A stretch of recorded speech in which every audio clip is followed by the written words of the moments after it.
And this is a little different because this is used for determining which death animation to play. And this is basically a random number sent from the code. And my death this is my death substate with all the different kind of death from different postures. Within each posture,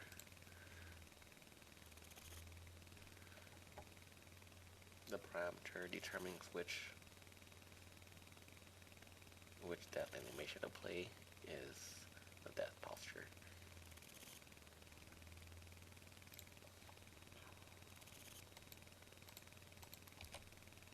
This is the running animation. Okay, kind of broken away.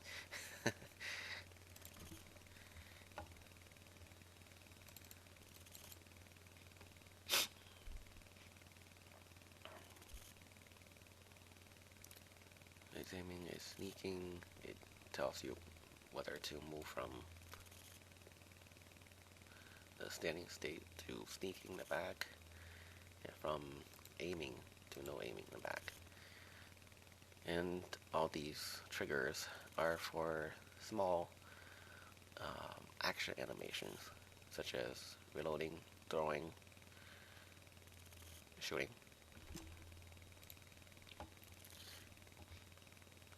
Alright.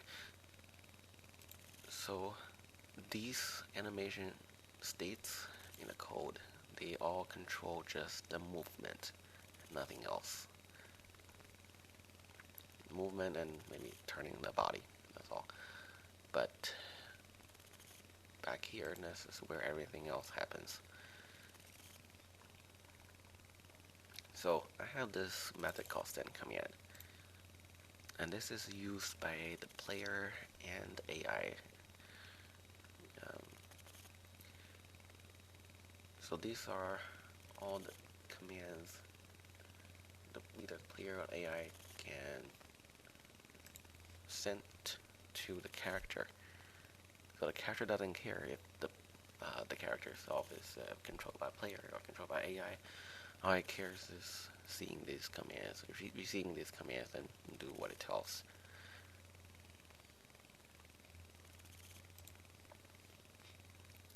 So for example, the command says start aiming. Aim, right? And I check the conditions. You shouldn't be aiming. Shouldn't be able to aim under these circumstances. And you set basically the IK status. You start some IK and stop some IK. I mean, enable and disable IK. And then you set this upper body state, which is what your basically what your upper body is doing. Either it can be aiming. Let's see, upper body states. So actually it's just very simple. Either you're not aiming or you're aiming. So far, I don't have anything else.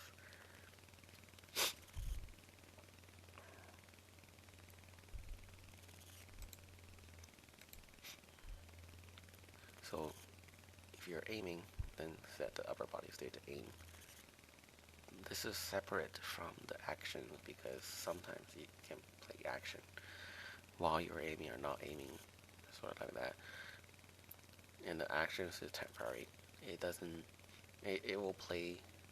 It will play the animation and stop. So these are the commands,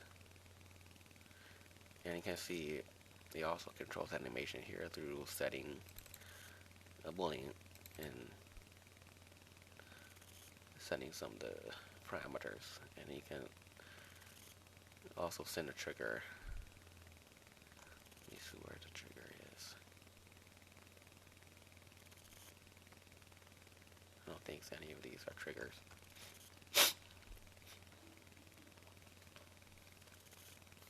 Okay, let's take a look at shooting, okay?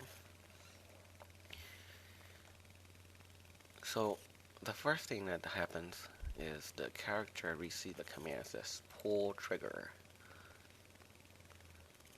It does some checking and determining whether it should be shooting or not. And it's going to take the weapon. I don't have the thing open here. Weapon. So basically, it's saying find the weapon component and then call trigger pull. Let me open that. Weapon. Go to gun.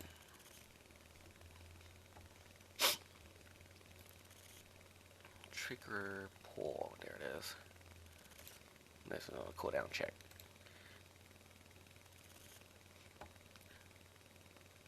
So if it's cooled down, he can go ahead and shoot. And you call this unsuccessful shot, which is it's a callback actually. So when the weapon is rebuilt, every time you equip the weapon, it will get rebuilt. And the callback is passed on from the human character when it equips the weapon, such as here. Switch weapon. Okay.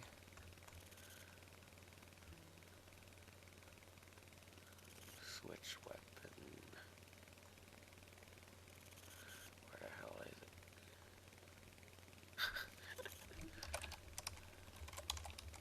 There it is. Awesome.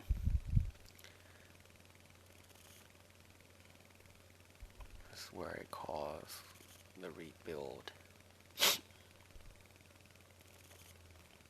There it is.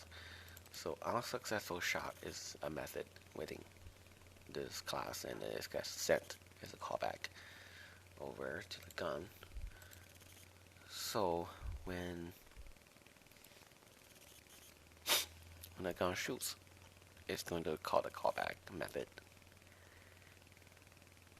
which basically calls the unsuccessful shot.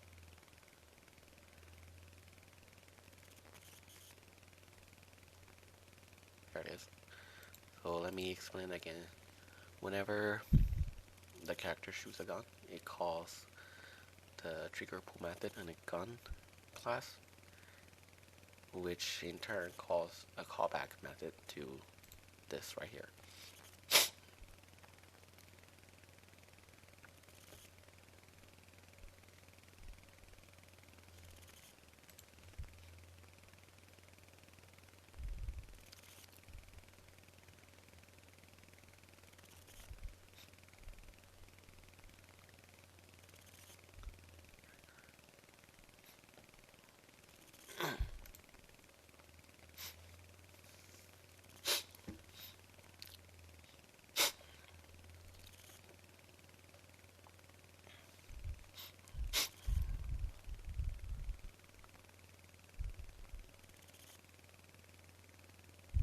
Now the reason I go through this trouble instead of just calling this method from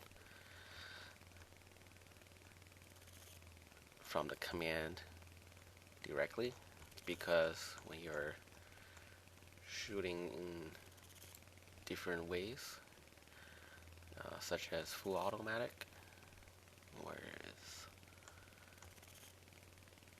trigger pull, here it is.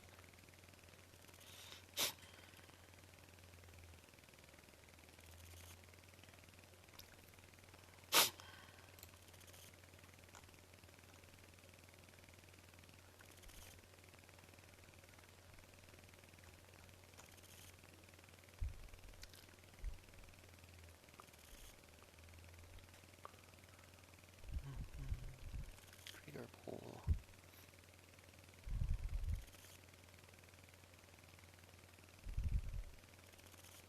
Yeah, sorry. The reason I have to go through this trouble because sometimes the weapon does not shoot when you're trying to shoot. For example, when it's out of ammo.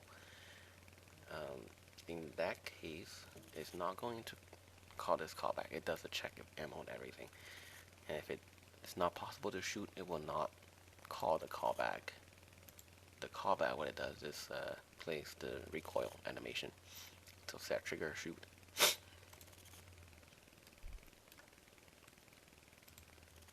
And this is in a different layer. So the base layer, only thing to handle is movement.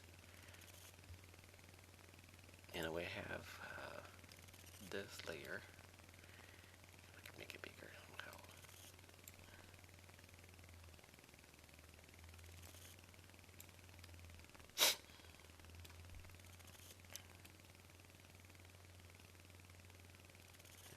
Nope, this is just reloading and taking weapon out. It's arm only. Recoil, there it is. Recoil. Very simple. If the shoot trigger is triggered, and depending on what weapon type you're using, you go to different states for recoil.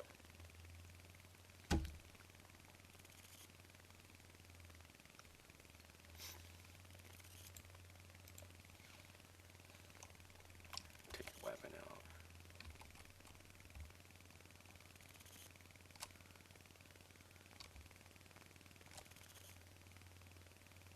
So we're going to shoot, and upon success, the callback method makes the character play the recoil animation.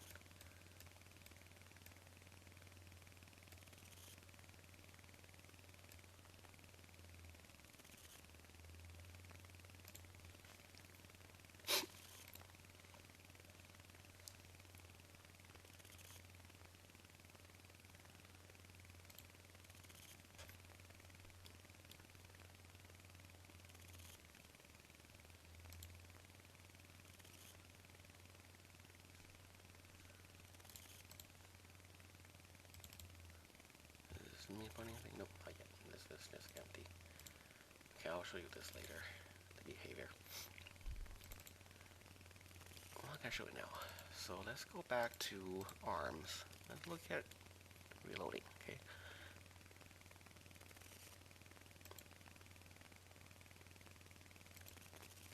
Oh, by the way, pistol animations for walking and run or anything.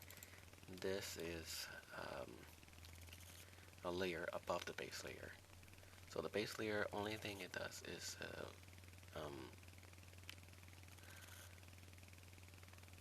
long gun, like rifles and shotguns, and when you're holding a gun and you're aiming or moving while aiming, but only thing it does is for the long guns. But here, when you're using a pistol, it's going to superimpose this pistol animation, extending two arms out, holding a pistol on top of the base layer.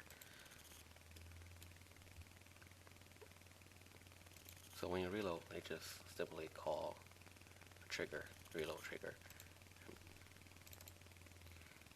And place the animation of reloading. Now the interesting part is this, reload notify. This is a animation state behavior. The point is, while you're in this state, different events can trigger one of the methods inside the script. So when you add the behavior, you cannot just drag and drop a script from your C# files. You have to actually click on this add behavior and click on new script, or select one of these scripts, and then it will create a new file,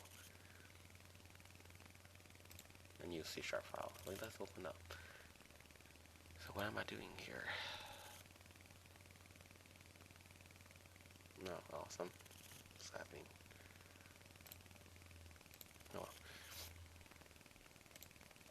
we'll open up again.